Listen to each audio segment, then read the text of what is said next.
오늘 예배에 참여하신 우리 성도들 주님의 이름으로 환영합니다. 이제 우리 다 같이 주악에 맞춰 묵도하심으로 주일 아침 예배 하나님 앞에 드리겠습니다.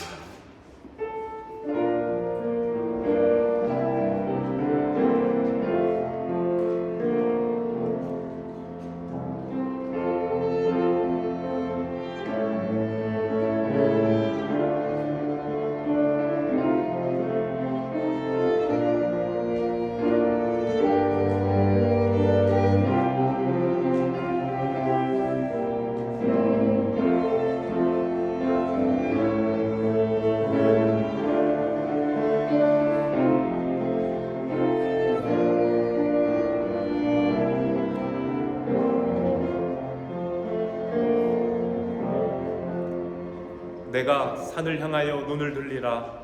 나의 도움이 어디서 올까? 나의 도움은 천지를 지으신 여호와에게서로다. 여호와께서 너를 실족하지 아니하게 하시며 너를 지키시는 이가 졸지 아니하시리로다. 이스라엘을 지키시는 이는 졸지도 아니하시고 주무시지도 아니하시리로다. 여호와는 너를 지키시는 이시라. 여호와께서 내 오른쪽에서 내 그늘이 되시나니 낮에 해가 너를 상하게 하지 아니하며 밤에 달도 너를 해치지 아니하리로다. 여호와께서 너를 지켜 모든 환난을 면하게 하시며 또 내 영혼을 지키시리로다. 여호와께서 너의 출입을 지금부터 영원까지 지키시리로다. 아멘. 하나님 아버지 감사합니다. 눈동자와 같이 저희들을 보호하시며 지켜주시고 오늘도 거룩한 주일 아침 아버지의 집으로 불러주시며 주님을 찬양하며 주 앞에 예배하는 복된 시간 주심을 감사합니다. 한 주간 세상에 살면서 저희들이 경험했던 일들, 기쁘고 즐거운 일들, 슬프고 어려웠던 일들, 많은 것들을 다 내려놓고 이 시간에는 오직 영광 가운데 계신 우리 아버지 하나님을 바라보며 주님 앞에 기도로 찬양으로 나아갑니다. 힘을 다하여 주 앞에 예배할 때에 성령 하나님께서 오늘 저희들을 주장하시고 예배에 참여한 모든 식구들, 몸이 불편하고 여러 가지 상황에 따라 오늘 같이 하지 못한 이웃들, 오늘도 동영상으로 함께 예배하는 식구들 모두에게까지 성령 하나님의 위로와 은혜가 함께 하시기를 간절히 바라오며 예수 그리스도의 이름으로 기도합니다. 아멘. 사도신경으로 우리의 신앙을 고백합시다. 나는 전능하신 아버지 하나님 천지의 창조주를 믿습니다. 나는 그의 유일하신 아들 우리 주 예수 그리스도를 믿습니다. 그는 성령으로 잉태되어 동정녀 마리아에게서 나시고 본디오 빌라도에게 고난을 받아 십자가에 못 박혀 죽으시고 장사된 지 사흘 만에 죽은 자 가운데서 다시 살아나셨으며 하늘에 오르시어 전능하신 아버지 하나님 우편에 앉아 계시다가 거기로부터 살아있는 자와 죽은 자를 심판하러 오십니다. 나는 성령을 믿으며 거룩한 공교회와 성도의 교제와 죄를 용서받는 것과 몸의 부활과 영생을 믿습니다. 아멘. 함께 자리에서 일어나 우리 하나님을 찬송합시다.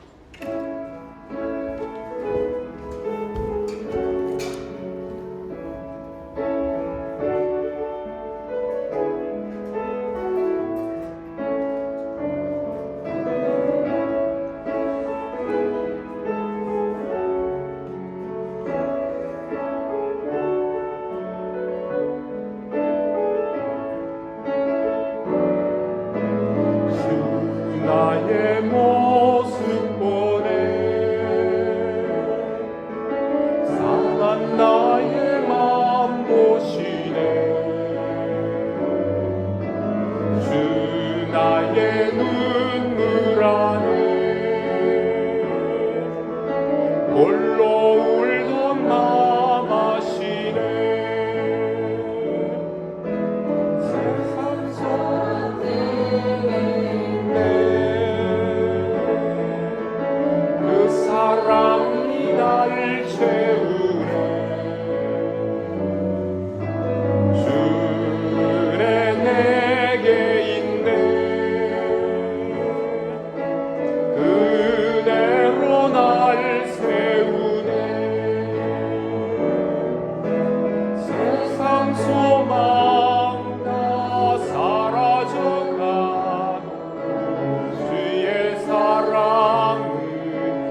아멘.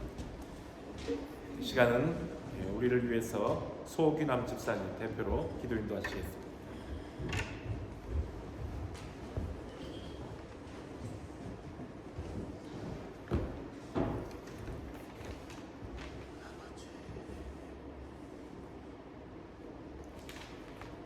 기도하겠습니다.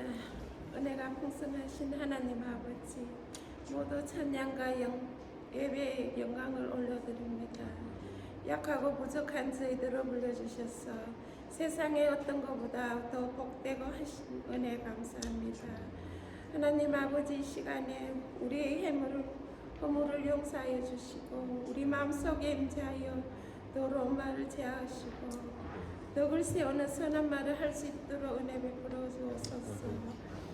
하나님, 우리의 성도들 개인과 가정과 주님의 우리 자녀들 항상 기도할 때 우리의 많은 문제가 있습니다. 하나님, 우리가 인생을 살아봤지만 우리 힘으로 되는 것은 하나도 없음을 고백합니다. 오직 하나님을 의지하면서 하나님께 역사하여 주시옵소서. 주님은 어려운 코로나를 시대에서 살면서 하나님을 붙잡고 사는 가운데 형통을 주신 주님, 지난해와 같이 올해도 하나님께 함께하여 주시고 하나님 아버지, 성도들이 일하는 직장과 공부하는 학교에서도 성령님 함께하시며 주님의 지혜를 주셔서 많은 직분을 통해 주님께 영광을 올릴 수 있는 그리스도 될 수 있도록 축복하여 주시옵소서. 하나님 아버지, 또 건강을 위해서 이 자리에 나오지 못한 성도들이 있습니다. 하나님 아버지, 그 자녀들 불쌍히 여겨주시고 건강과 회복을 치유되기를 원합니다.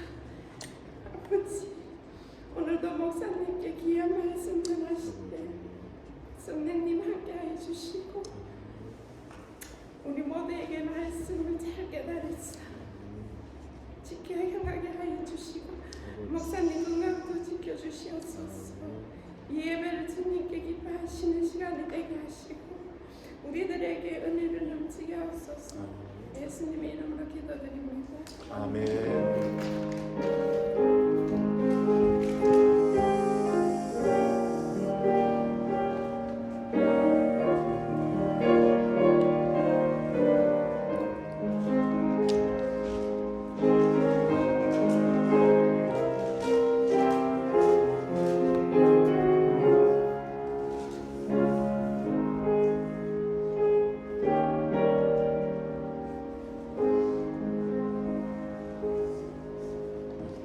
아멘. 이 시간에 하나님 앞에 예물 드립니다. 우리 함께 자리에서 일어나셔서 봉헌합시다.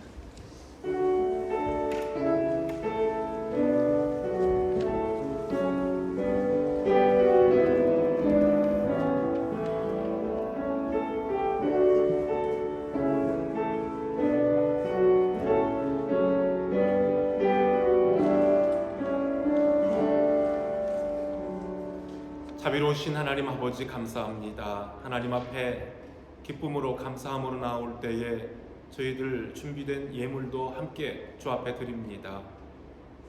세상에서 살아가면서 저희들에게 허락하신 모든 것들이 하나님께로부터 온 것임을 늘 고백하고 삽니다. 이 시간도 그 은혜에 감사하여 저희들이 10의 1조로 구별하여 하나님 앞에 드리며 오늘도 감사할 제목이 있고 주일원금으로 또 복음 증거하는 선교 사업 등을 여러 가지 일들을 위해 하나님 앞에 예물을 드리오니 믿음으로 구별하여 드리는 이 예물들이 쓰이는 곳에 그리스도의 향기가 나타나게 하시고 또한 힘을 다하여 드리는 각 성도들의 삶은 하나님께서 주시는 복으로 말미암아 이 땅에서 일용할 양식으로 늘 족하며 또한 하나님께서 흔들어 베푸시는 그 사랑으로 말미암아 모든 사람들에게 선을 행하고도 나무에 있을 수 있는 풍족한 삶들이 되게 하여 주시옵소서. 이 시간도 우리에게 주신 그 놀라운 은혜와 사랑에 감사하오며 예수님의 이름으로 기도합니다. 아멘. 자리에 앉아주시기 바랍니다. 교회 소식 전해드리겠습니다. 여러분들이 받으신 주보 참고해 주시기 바랍니다. 오늘도 주일 예배에 참여하신 우리 모든 성도들, 가족들을 주의 이름으로 환영합니다. 몸이 불편해서 못 오시는 식구들도 있고 바빠서 지금 일 때문에 못 오신 분도 있어요. 제가 예배 시작하기 전에 문자를 확인했는데 김영옥 집사님은 지난 금요일에도 이렇게 심한 빈혈로 고생을 했었어요. 그래서 좀 회복되는가 했는데 아마 아직은 몸이 불편한가 봐요. 아침에 교회 나오려고 준비하는데 다시 어지러워서 오늘은 집에서 예배 드리는 게 좋겠다 해서 지금 집에 있습니다. 알라 선생님과 같이 이렇게 집에서 있는데 잘 회복되어 갈 수 있도록 여러분들이 꼭 기도해 주시고요. 그리고 권다희 자매도 제가 또 아까 문자를 받았는데 코로나는 아닌데 기침이 계속 터져 나온답니다. 너무 심해서 이렇게 사람들 모인 곳에 있으면은 불편할 것 같아서 집에서 기숙사에서 쉬면서 예배 드리겠노라고 했어요. 속히 회복되기를 바라고 그 외에도 이렇게 몸이 연약한 분들이 있어요. 한 분 한 분 주의 사랑 안에 건강 잘 회복하도록 특별히 우리 노엘 선생님도 집에서 이렇게 가리호 중에 계속 좋은 결과가 나타나도록 기도해 주시면 고맙겠습니다. 김종빈 선생님 가족들이 오늘 아빠만 빼고는 다 왔어요. 다 오고 싶었는데 그동안 코로나 때문에 자가격리로 출근을 못했잖아요. 그래서 병원 일이 밀려 있는데 지금 급한 또 사고도 있고 해서 수술 담당이 꼭 필요해서 아침에 출근하셨다고 합니다. 그곳에서 또 이렇게 불편한 분들 치료하는데 또 하나님 은혜가 함께하길 바라고 오래간만에 뵈요. 이렇게 김상환 집사님 식구들이 코로나로 3주 만에 보는 건가요? 지금 그래서 이제 우리는 서로들 조심해서 더 이상은 이제 코로나 때문에 고생들 안 하셨으면 좋겠어요. 그렇죠? 우리 학생들도 이렇게 더 올 수 있을 것 같은데 아직 참석 못한 우리 형제 자매들이 있어요. 아쉬운데 건강하게 학교 생활도 잘하고 공부도 할 수 있기를 바래요. 우리가 환영합니다. 이 시간에 여러분들을 아시는 분도 있고 우리 청년들은 잘 모르고 저도 오늘 집사님 처음 뵙지만 소식은 들어서 알고 있었어요. 박세영 집사님 저 뒷자리에 지금 계세요. 박수로 환영합니다. 이렇게 자녀들 뵈러 런던에 오셨다가 또 더럼을 그냥 지척에서 보고 그냥 가실 수 없어서 먼 거리인데도 어젯밤에 오셔서 하룻밤 주무시고 이제 우리 성도들과 교제 나누고 같이 예배하고 오후에 돌아갈 그렇게 예정이시라고 합니다. 한국과 런던과 또 헝가리, 슬로바키아 이렇게 식구들이 다 떨어져서 생활하신대요.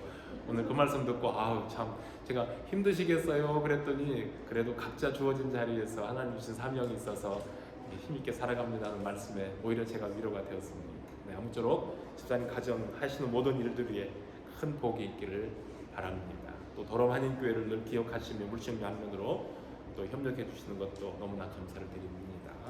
네, 오늘 주일학교는 유초등부는 알란 선생님이 오시면 담당하기로 했는데 알란 선생님도 같이 못 오시게 됐어요. 그래서 이전 주일처럼 남준옥 사모가 담당했으면 했는데 가만히 보니까 갑작스럽게 이렇게 변경되니까 예배 후 설교 후에 찬양도 또 인도가 또 한대요. 갑작스럽게. 그래서 혼동이 될 것 같아서 오늘까지만 성수도 도윤이도 아빠 엄마 옆에서 예배 드리고 유치부 영아부는 선생님과 같이 내려가서 말씀 나누고 중고등부는 전사님과 같이 내려가서 말씀 배우도록 그렇게 하겠습니다. 네, 이제 우리 축복송 합시다.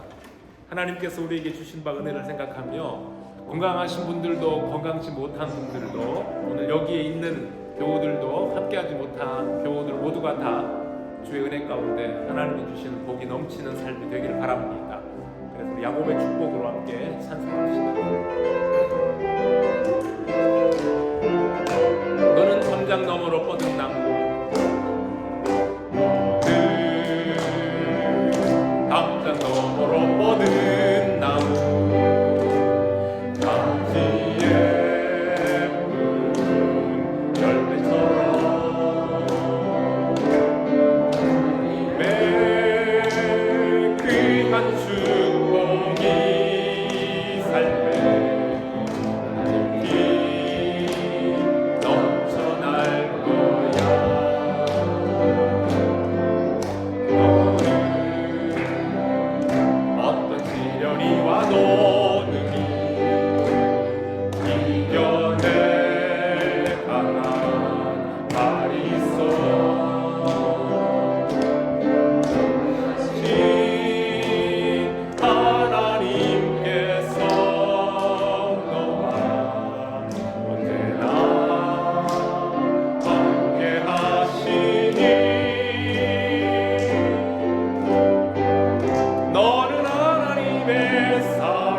어린이들은 네, 우리 영아부는 선생님 따라가고 중고등부도 선생님과 같이 가서 말씀을 공부합시다.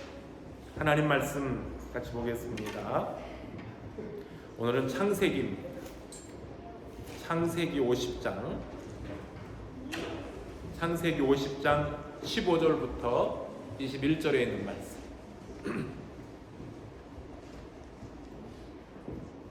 창세기 50장 15절로부터 21절입니다.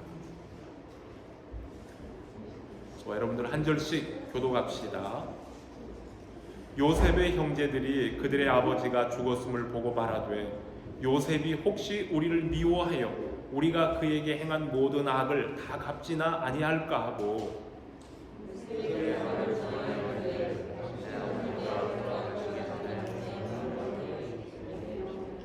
너희는 이같이 요셉에게 이르라. 내 형들이 내게 악을 행하였을지라도 이제 바라건대 그들의 허물과 죄를 용서하라 하셨나니 당신 아버지의 하나님의 종들인 우리 죄를 이제 용서하소서 하며 요셉이 그들이 그에게 하는 말을 들을 때에 울었더라.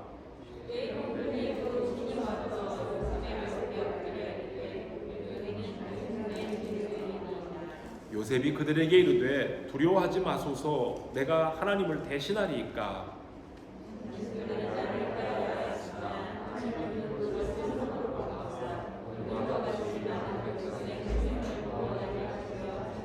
같이 읽게요. 당신들은 두려워하지 마소서 내가 당신들과 당신들의 자녀를 기르리이다 하고 그들을 간곡한 말로 위로하였더라. 아멘. 오늘 이 말씀을 가지고 선으로 악을 갚다 하는 제목으로 함께 은혜를 나누고자 합니다. 말씀 듣기 전에 같이 한번 기도하겠습니다. 하나님 감사합니다. 오늘도 저희들이 주님 말씀 앞에 섭니다. 하나님께서 저희들에게 주시고자 하시는 은혜의 말씀, 오늘 이 시대를 살아가는 주의 백성들이 하나님 나라 백성들로 어떠한 삶을 살아야 마땅한지 주일마다 저희들에게 선포하실 때에 저희들의 마음이 열리고 귀가 열려서 그 말씀을 듣고 그 말씀이 원하는 대로 늘 순종하며 주의 길을 따라가는 종들 되게 하여 주시옵소서. 예수 그리스도의 이름으로 기도합니다. 아멘. 우리 교회에서는 지금 매주 목요일마다 인물별 성경 공부를 진행하고 있는 중이죠. 전 교우들이 다 참석하지는 못하지만 그래도 지금 우리 성도들이 함께 동참하면서 성경에 나오는 인물들을 통해 하나님이 우리에게 주시는 교훈들을 지금 찾아보며 우리 각자 삶에 적응해 나가고 있는 중입니다. 그 중에서 창세기에 있는 내용들을 지난주까지 공부를 했어요. 중요한 인물 중에 한 사람들은 하나님 언약과 관계가 된 아브라함, 그리고 그의 아들 이삭, 그리고 그의 아들 요셉을 공부했어요. 그런데 오늘도 우리가 창세기 마지막 장을 보면서 하나님께서 주신 언약이 어떻게 흘러가고 있고 구체적으로 지금 보여지고 있는가를 보는 중인데요. 하나님은 아브라함에게 먼저 주셨던 땅과 후손이라고 하는 그 언약을 그의 아들 이삭에게 또 말씀하시고 또 그의 아들 야곱에게도 말씀하셨는데 오늘 성경을 보면 하나님은 그 언약의 내용을 아브라함의 증손자가 되는 요셉이라고 하는 사람을 통하여 보다 구체적으로 그 뜻을 이루어가고 계시는 것을 찾아보게 됩니다. 요셉이 17살의 어린 나이에 만났던 일은 형제들의 미움과 극한 질투로 시작된 정말 비극적인 사건이었습니다. 그리고 그 시련의 배후에는 요셉에게 특별한 옷을, 채색 옷을 지어 입혔던 아버지 야곱의 유별난 지나친 편애, 그것도 한 몫을 차지했습니다. 게다가 형들이 잘못하는 것을 아버지에게 찾아가서 일러 바치곤 했던 요셉은 형들에게 이놈 고자질쟁이라는 이유로 더 많은 미움을 받았습니다. 그렇지 않아도 미운 녀석인데 한 번은 형들의 곡식단이 요셉의 곡식단에게 절하는 꿈을 꿨다고 얘기하고 또 한 번은 해와 달과 11별들이 자기의 별에게 절하더라는 이상한 꿈 얘기를 가족들이 있는 전체 앞에서 2번이나 발표했을 때에 형들의 미움은 극에 달했습니다.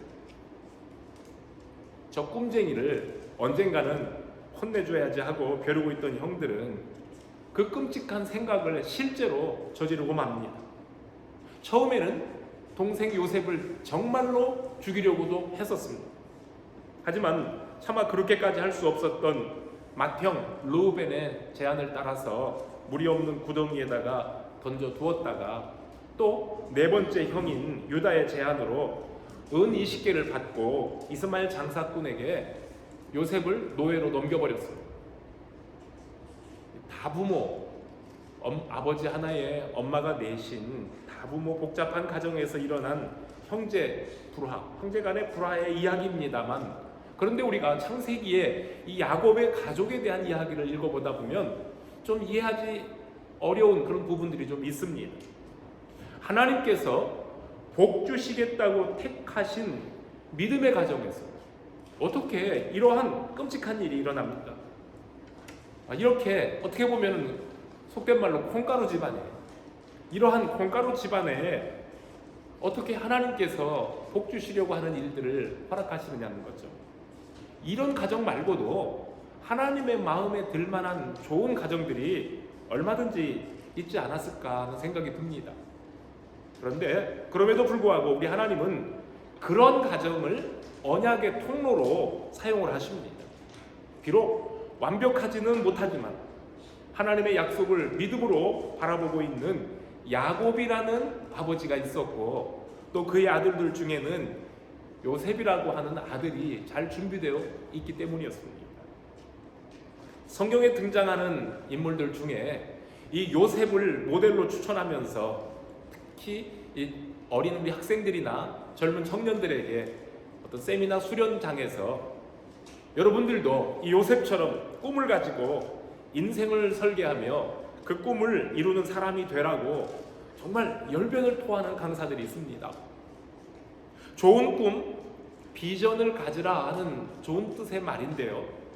근데 그 말을 가만히 듣고 보면 결국은 여러분들 힘을 가진 성공자가 되십시오 라고 하는 세미나가 됩니다.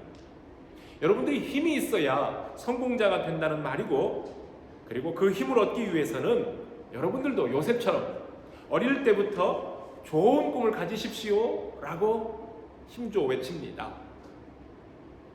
꿈은 이루어진다, 뭐 이런 말과 크게 다를 바가 없어요. 다만 성경에 나오는 인물을 예를 들었을 뿐입니다. 여러분 생각해 봅시다. 정말로 요셉이라는 사람이 나는 세상을 다스리는 위대한 인물이 되겠다, 이런 꿈을 가지고 성장했겠습니까? 그리고 그 꿈의 성취가 애굽의 총리가 되는 것이었겠느냐, 그런 말입니다. 정확히 말하면 요셉이 꾸었던 그 꿈은 야곱, 자기 아버지 야곱이 아버지를 떠나 바단 아람으로 가던 중에 들판에서 꿈을 꾸었던 것처럼, 아니 꿈을 보았던 것처럼 하나님께서 보여주신 특별한 계시였지, 비전 메이커들이 말하는 장래에 대한 이상이나 야망이 아닙니다. 2번씩이나 꾸어진 그 이상한 꿈을 요셉이 사실 그대로 너무 이상해서 가족들에게 있는 그대로 알렸을 뿐이지, 보시오, 내가 이런 꿈을 꿨으니 앞으로 나는 부모와 형들이 내 발 앞에 절하는 날을 꼭 보게 될 거예요. 두고 보시오 라고 하면서 무슨 야심찬 포부를 자랑하는 뜻으로 가족들에게 알린 것이 절대 아닙니다. 그럼에도 불구하고 요셉은 그런 꿈을 꾸었고 가족들에게 얘기했기 때문에 형들에게 엄청난 미움을 받게 됩니다. 형들이 꿈쟁이 요셉을 다 옷을 발가벗겨서 물이 없는 구덩이에 집어 던지려고 할 때, 그리고 이스마엘 장사꾼들에게 팔아 넘기려고 할 때, 형들이 그들과 흥정하고 있을 때 17살의 어린 요셉이 그 형들에게 얼마나 간절하게 매달려 형님들 왜 이러세요? 제발 이러지 마세요. 이러지 마시고 나를 좀 살려주세요 하고 그 어린 요셉이 얼마나 애걸했겠는가 한번 상상을 해보십시오. 17의 어린 나이에 외국 땅에 노예로 팔려가 당했던 그 거친 삶은 말로 표현할 수가 없었을 겁니다. 형들에게 팔려갔다는 배신감, 다시는 아버지를 볼 수 없다는 두려움과 상실감 때문에 어지간한 정신을 가지고는, 어지간한 사람은 정말 온전한 정신으로 하루도 살 수가 없었을 겁니다. 이런 기막힌 상황에서 요셉이라고 죽고 싶은 마음이 생기지 않았겠습니까? 요셉이라고 특별한 사람이었겠어요? 조금만 힘든 일을 만나면 이런 세상 살 의미가 없다, 차라리 죽어버리고 싶다, 이런 말을 입버릇처럼 내뱉는 사람들도 있습니다. 자기가 원하는 바를 이루지 못했다고 소중한 생명을 스스로 끊어버리는 사람들도 있습니다. 만약에 요셉도 그런 식으로 형들을 원망하고 이 세상을 탓하고 살았다면 그의 젊은 세월은 꿈을 이루지 못한 분노와 복수심으로 가득 차버린 그러한 인생이 되고 말았을 겁니다. 그렇기 때문에 여러분, 성경을 읽을 때에 하나님의 뜻을 이루시기 위해 요셉에게 보이셨던 이 두 차례의 꿈을 요셉 개인의 야망이나 원대한 인생 목표를 이루는 것으로 해석할 수는 없다, 그 말입니다. 그런 식으로 요셉의 꿈을 해석하면 안 됩니다. 그 꿈은 어릴 적부터 교육을 받거나 훈련을 통해서 키워진 포부가 아니라 하나님께서 요셉에게 특별하게 보여주신 특별 계시였습니다. 형들의 손에 노예로 팔린 요셉은 왜 이런 일이 나에게 일어나는지 도무지 이해하지 못하며 살았을 겁니다. 그러나 요셉은 고달픈 노예 생활 중에도 하나님이 함께 하심을 경험하며 살았던 사람이라는 것이 이게 복입니다. 성경은 말씀합니다. 창세기에서 하시는 말씀인데요, 하나님이 그와, 즉 요셉과 함께 하셨고 그의 길을 형통하게 하셨다고 그랬어요. 그가 가는 길이 잘 열리도록 하나님이 돌보셨다, 그 말입니다. 노예가 된 처지를 한탄하면서 될 대로 되라는 식으로 살지 않았고, 하나님의 뜻이 무엇인지는 내가 잘 모르겠지만 오늘을 부끄럽지 않게 살면서 그 뜻을 이해하려고 노력을 했을 겁니다. 바로 그것이 하나님이 함께하는 사람의 살아가는 형통한 삶입니다. 이런 요셉이 집주인 보디발의 눈에 딱 들어왔습니다. 집주인 보디발의 레이더망에 걸린 거예요. 그 집에 노예가 한두 명이었겠습니까? 그런데 히브리 노예, 이스마엘 장사꾼들에게 팔려온 이 히브리 노예는 그냥 주인 눈에 볼 때의 성실한 히브리 노예가 아니라 그가 믿고 있는 여호와 하나님이 그와 함께 하시며 그가 하는 모든 일에 형통하게 하시는 것을 비록 이방인이었지만 보디발의 눈에 보였다는 거예요. 그리고 보디발은 그것을 주의 깊게 살펴보고 있었습니다. 타오르는 복수심이나 야망으로 가득한 사람과 하나님의 인도하심에 순종하면서 매 순간 하나님 앞에서 사는 사람은 그 삶의 태도와 열매가 다릅니다.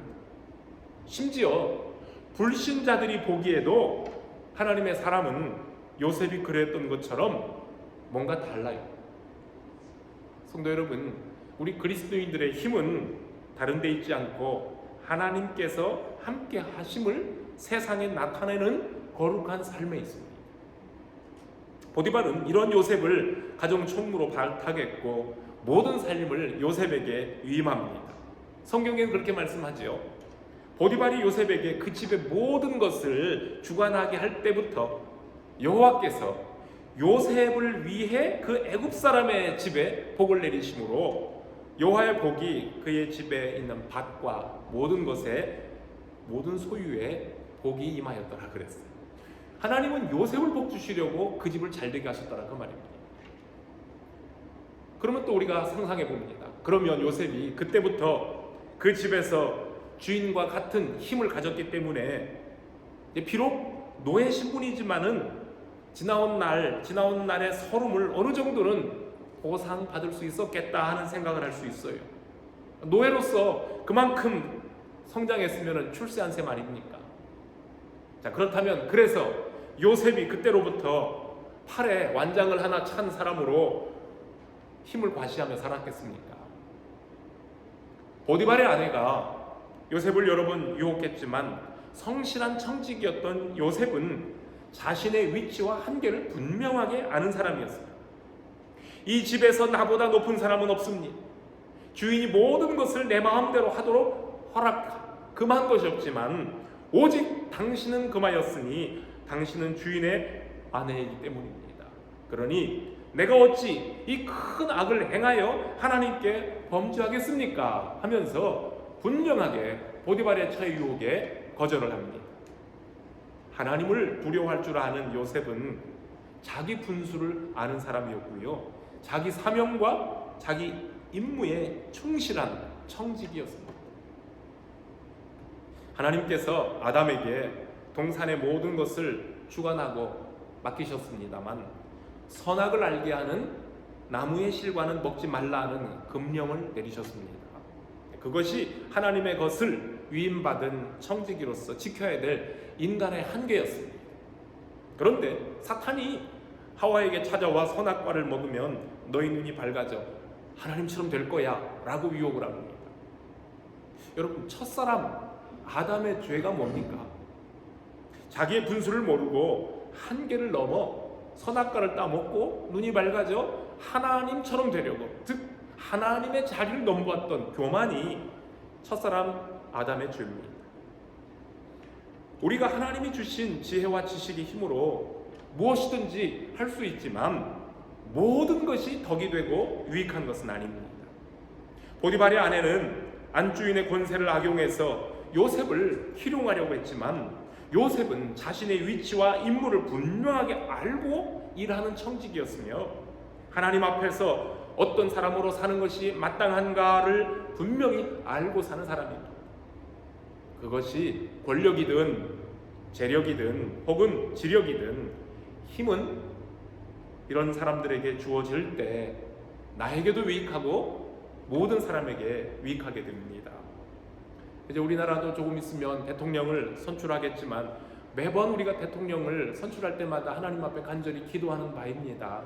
그런데 정말 이번에 선출될 우리나라의 새 대통령도 하나님을 두려워할 줄 알고 또 자기 분수를 지킬 줄 알고 자기 자리를 바로 아는, 그래서 새로운 대통령 때문에 하나님께서 우리 대한민국을 복줄 수 있는 참 그런 사람이 우리나라의 리더가 되었으면 참 좋겠습니다. 이것을 위해 우리가 계속해서 기도해야 됩니다. 성도 여러분, 그리스도인의 힘은 선한 능력을 위해서 사용되어야 합니다. 우리가 다른 사람들에게 피해를 주지 않고 착하게 사는 것, 그것 이상으로 하나님의 나라를 이루는 일에 우리들의 힘을 적극 사용할 수 있어야 됩니다. 예수 그리스도께서 보여주신 능력입니다. 한마디로 말하면 사랑의 힘이죠. 이 사랑의 힘이 진정한 힘입니다. 하나님의 독생자이시며 구원자이신 예수님은 본래 하나님과 동등된 분이시지만 우리들을 위해 낮아져 이 세상에 오셨고 우리들을 구원하실 때 그 능력을 사용하셨습니다. 에덴 동산에서 아담과 하와를 시험한 사단은 광야에서 40일간 금식하신 예수님께 찾아와 돌로 떡을 만들어 먹어보라고 시험을 했습니다. 당신이 진정 하나님의 아들이라면 그런 능력쯤은 보여줄 수 있어야 되지 않겠느냐라는 유혹입니다. 그러나 주님은 사탄의 부추김에 우쭐해서 자신이 가진 힘을 자랑하는 것으로 전능자의 능력을 허비하지 않고 하나님의 말씀으로 물리쳤습니다. 이것이 바로 진정한 힘입니다. 베드로는 어땠습니까? 베드로는 예수님을 체포하러 온 대제사장의 하인 말고의 귀를 검으로 베어버렸어요. 그 순간 베드로는 내가 가진 칼, 나의 힘으로 예수님 막아보겠다는 겁니다. 그러나 예수님은 검을 가진 자는 검으로 망한다 꾸짖으시며 내가 지금 아버지께 기도하여 12영이나 더 되는 천사들을 보내시게 할 수 없는 줄로 네가 아느냐? 내가 그렇게 한다면 이런 일이 있으리라 한 성경의 예언이 어찌 이루어지겠느냐 하시면서 지금 내가 힘이 없어 당하는 것이 아니다. 아버지의 뜻을 이루기 위해 지금 이렇게 당해야만 된다라는 뜻으로 말씀을 하십니다. 진정한 힘은 하나님이 맡기신 사명을 완수하기 위해 자신과 싸우는 힘입니다. 죄인들이 받을 십자가의 형벌을 피하지 않으시고 그 십자가상에서 다 이루었다 하시며 끝까지 받으신 것이 우리를 사랑하신 주님의 능력, 주님의 힘입니다. 죄로 말미암아 하나님과 원수되었던 우리들을 어린 양의 피로 하나가 되게 하신 그 사랑, 그것이 예수 그리스도의 힘입니다. 우리가 가지고 있는 지식이든 돈이든 권력이든 무력이든 그 힘의 사용 목적이 파괴하는 것과 야욕을 성취하는 데 있다면 그 힘은 차라리 갖지 않으면 못합니다. 아는 것이 힘이라고 그랬죠. 아는 것이 힘이라 했는데 우리 학생들 특별히 더럼에서 공부하며 지식을 쌓아가고 그리고 또 경력을 쌓아갈 때에 여러분들은 앞으로 그 힘을 어떤 데 사용하시렵니까? 여러분들이 더 이제 성장하고 또 더 많이 이렇게 배워서 언젠가 사람들이 부러워하며 또는 우러러 보는 자리에 오르게 되었을 때 더럼에서 공부하며 미래를 준비하고 있는 우리 젊은이들은 그 힘을 무엇을 위해서 그리고 또 어떻게 사용하겠습니까? 우리가 창세기를 읽었는데요. 창세기 마지막 부분과 또 이제 앞으로 읽게 될 목요 성경 공부에서 보게 될 출애굽기 초반에 요셉과 모세의 이야기가 연이어 나옵니다. 애굽의 왕자 모세는 바로의 공주 양아들로 사실은 뒷배경이 든든한 힘을 가진 사람이었습니다. 그런데 동족 히브리인들이 바로에게 학대당하는 것을 보고 자라왔던 모세는 동족을 도우려고 하는 선한 마음이 늘 있었습니다. 그러던 어느 날 히브리인이 억울하게 매맞는 것을 본 모세는 그 사람을 도우려는 마음으로 힘을 좀 썼습니다. 그런데 그 순간의 분노를 절제하지 못하고 주먹을 사용했다가 동족을 구원하려던 그 좋은 뜻을 펼쳐보기도 전에 살인자로 몰려서 광야로 도망쳐야만 했습니다. 물에서 건진받은 모세는 생명을 살리는 일을 위해서 일해야 할 사람이지 힘으로 주먹으로 사람을 때려 죽이는 방식으로 하나님의 일을 할 사람이 아니었습니다. 하나님은 혈기방장한 모세를 미디안 광야로 보내버리셨고 그는 거기서 40년간 외로운 양치기 생활을 하면서 고독의 훈련과 분노와 폭력을 다스리는 힘 빼는 훈련을 받게 됩니다.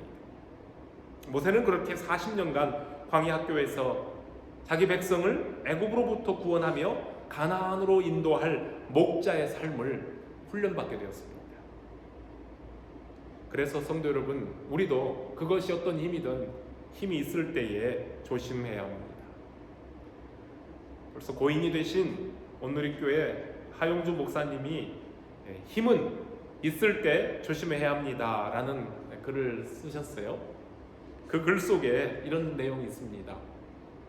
참된 힘은 절제와 통제가 가능한 힘이어야 합니다. 참된 힘이란 소유하는 것이 아니라 주어지는 것입니다.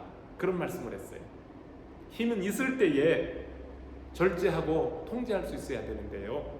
진짜 힘은 내가 갖는 것이 아니라 주어진다 하는 뜻. 성도 여러분, 무슨 힘이든 내가 가진 것은 사실 내 것이 아니에요. 전능하신 하나님, 주인 되신 하나님이 우리에게 주신 거예요. 잘 사용하라고 주신 겁니다. 성도 여러분, 그렇습니다. 힘은 선한 일을 위해 주어진 선물이기 때문에 힘이 있을 때 조심해서 사용해야 합니다. 금방 말씀드린 요셉과 모세가 아주 비교되는 좋은 예가 됩니다. 형들에게 배신을 당한 요셉이 마음에 계속하여 미움을 품고 있었다면 자신의 꿈이 이루어지는 순간 무서운 복수극이 벌어졌을 겁니다. 동생을 노예로 팔아넘겨 청춘을 고통 속에서 살도록 만든 이 괘씸한 형들을 어찌 그냥 둘 수 있었겠습니까? 더군다나 사랑하는 아들이 죽은 줄로만 알고 20여 년을 눈물로 지낸 아버지 야곱을 생각하면 형들이 저지른 범죄 행위는 절대로 용서받지 못할 일입니다. 눈에는 눈, 이에는 이로 갚아주는 것이 그 당시의 정의로운 벌칙이며 정당한 복수법이었습니다. 그런데 요셉이 그런 식으로 형들을 처벌했다면 이스라엘의 역사는 꽃도 피우지 못하고 사라질 수도 있었을 겁니다. 우리 하나님은 당신의 나라를 건설하기 위해 예비해 놓으신 일꾼 요셉을 그런 방식으로 사용하지 않으십니다. 형들이 곡식을 사러 애굽에 와서 요셉 앞에 머리를 조아렸을 때 요셉은 그들이 자기 형인 것을 알아차렸습니다. 그리고 당장이라도 그 형들을 벌줄 수 있었습니다. 그러나 자신을 드러내지 않고 형들을 시험해 봅니다.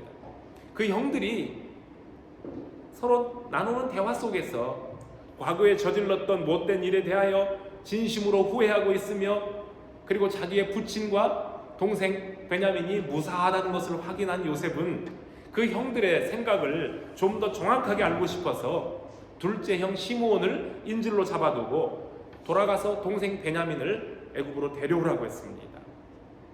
우여곡절 끝에 형들이 데려온 베냐민을 확인한 요셉은 아직은 자기의 신분을 드러내지 않은 채 저 형들이 베냐민을 얼마나 아끼고 사랑하는지를 계속 살펴봅니다.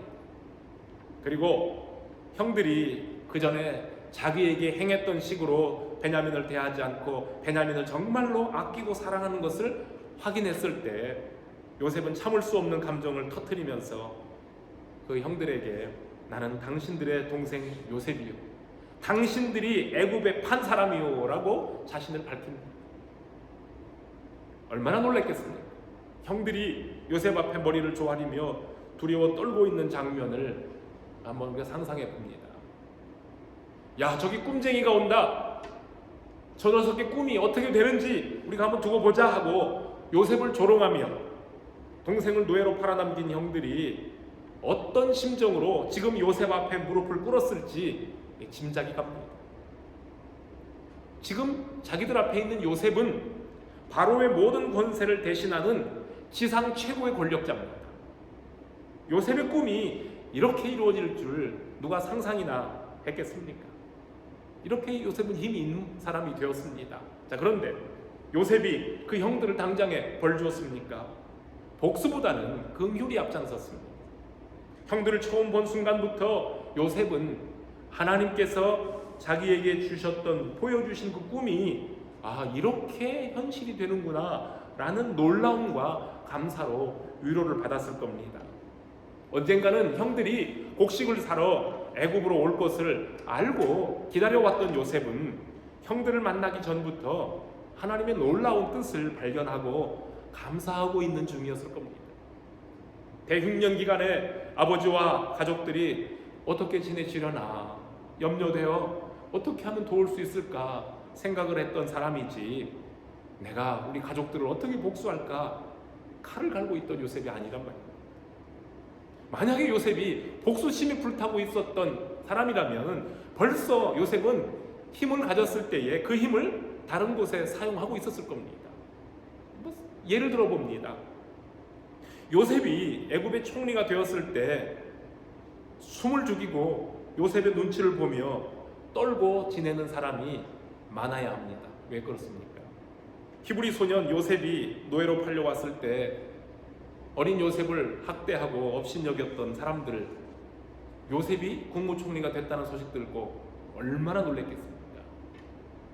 안주인의 지위를 이용해서 힘없는 노예를 성적으로 학대하려 했던 사람, 끝내는 요셉을 성추행범으로 몰아서 억울하게 옥살이를 시켰던 보디발의 아내는 어떻겠습니까?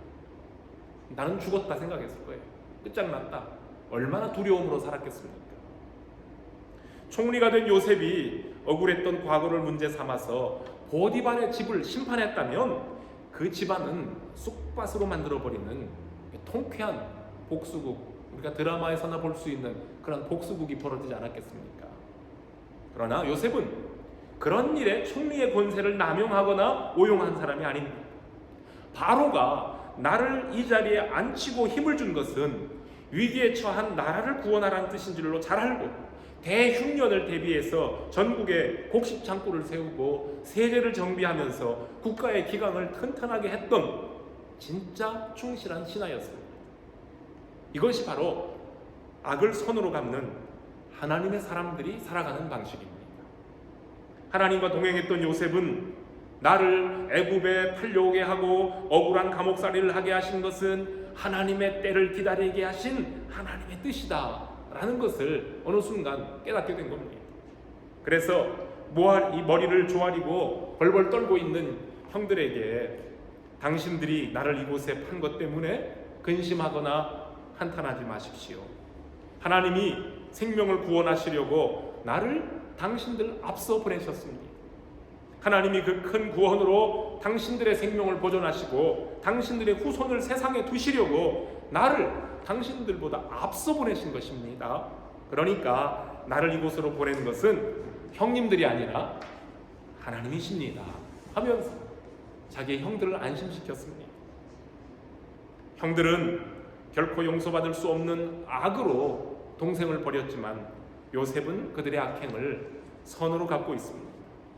하나님의 은혜를 깨달은 요셉으로부터 나온 용서 그리고 배려가 진정한 힘입니다.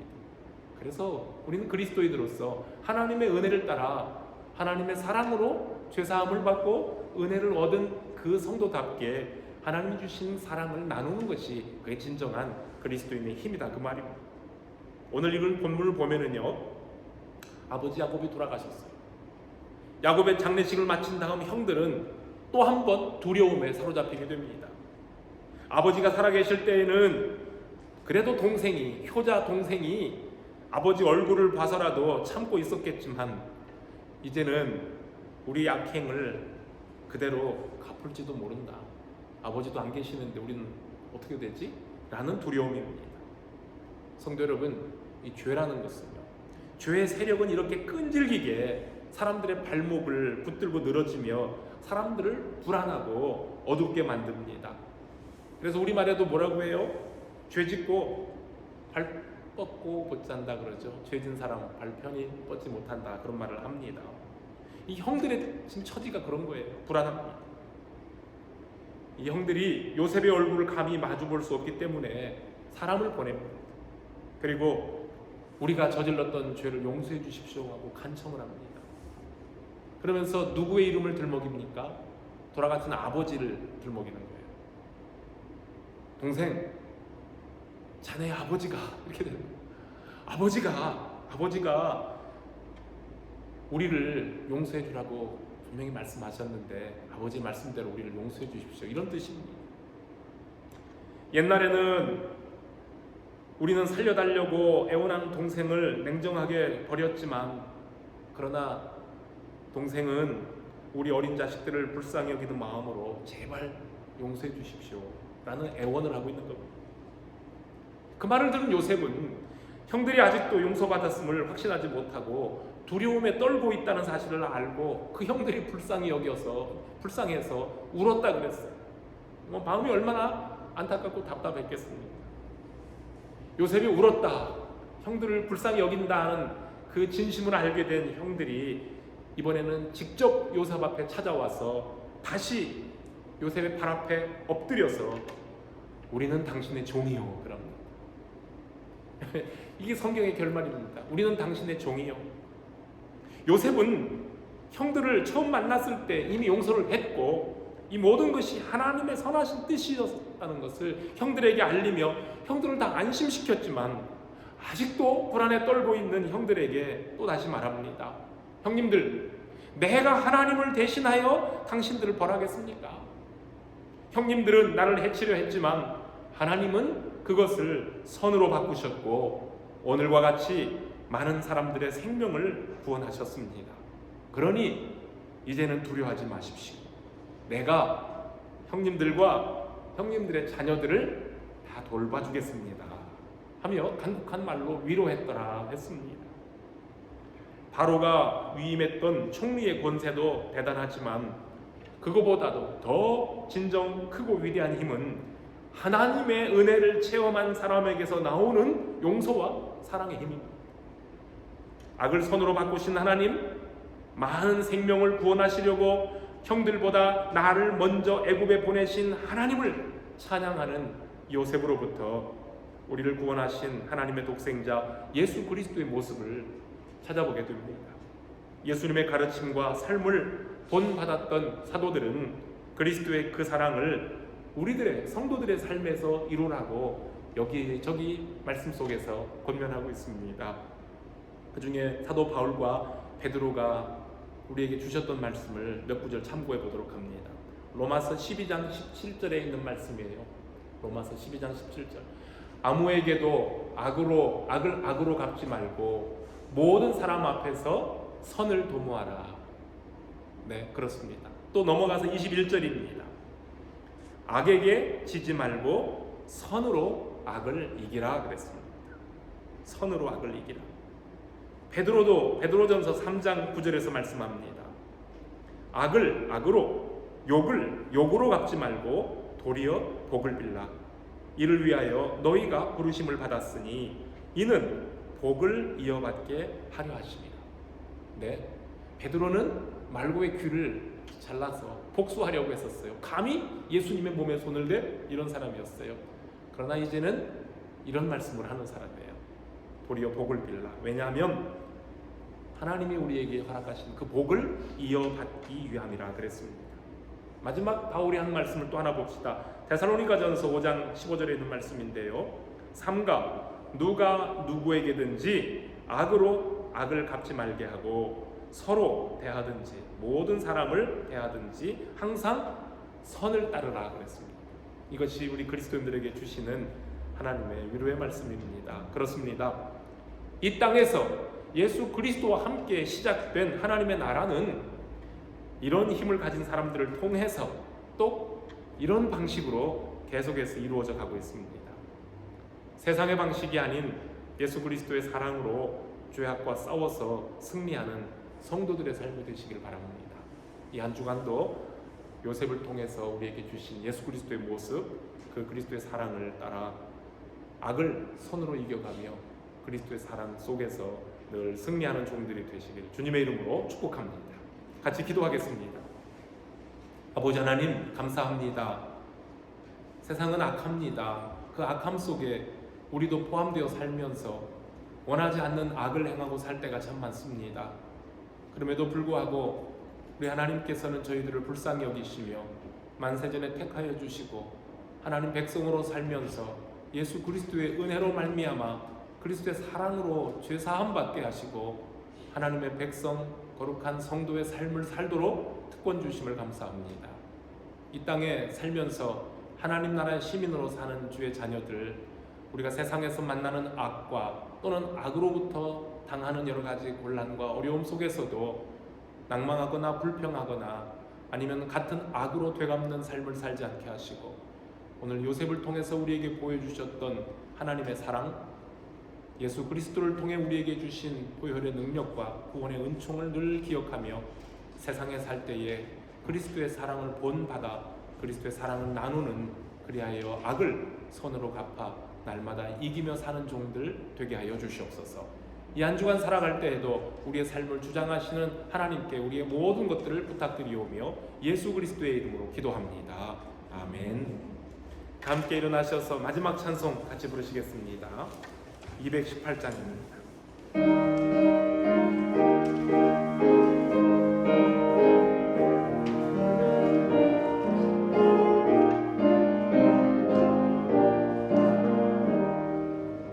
내 맘과 정성을 다하여서 주 너의 하나님을 사랑하라. 내 몸을 아끼고 사랑하는 형제와 이웃을 사랑하라. 주께서 우리에게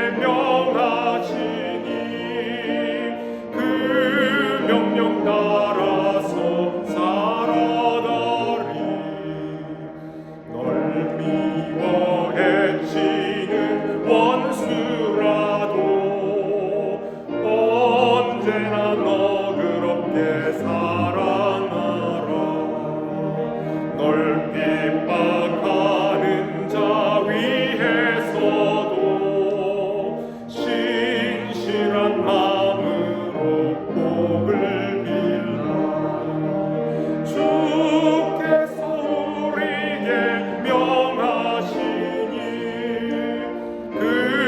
명령 따라서 살아가리.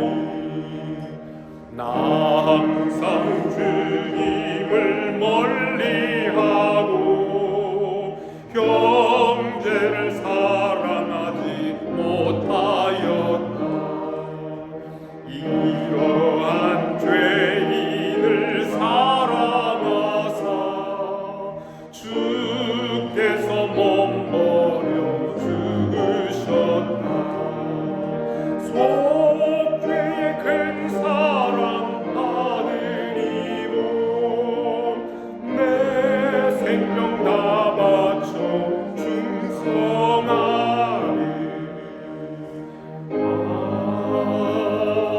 아멘. 지금은 우리 주 예수 그리스도의 은혜와 하나님 아버지의 놀라우신 사랑과 성령님의 보호하시고 인도하심이 우리에게 주신 성도의 힘, 그리스도의 사랑의 능력으로 세상을 살면서 악을 선으로 갚아 날마다 하나님과 함께 살기를 원하는 성도들 위해 영원토록 함께 있을지어다. 아멘.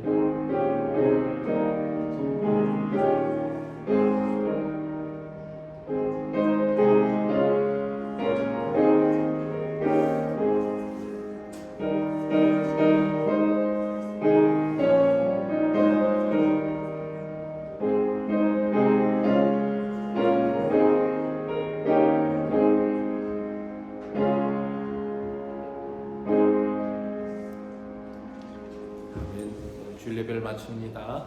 교회 성도의 교제가 함께하길 바랍니다. 감사합니다.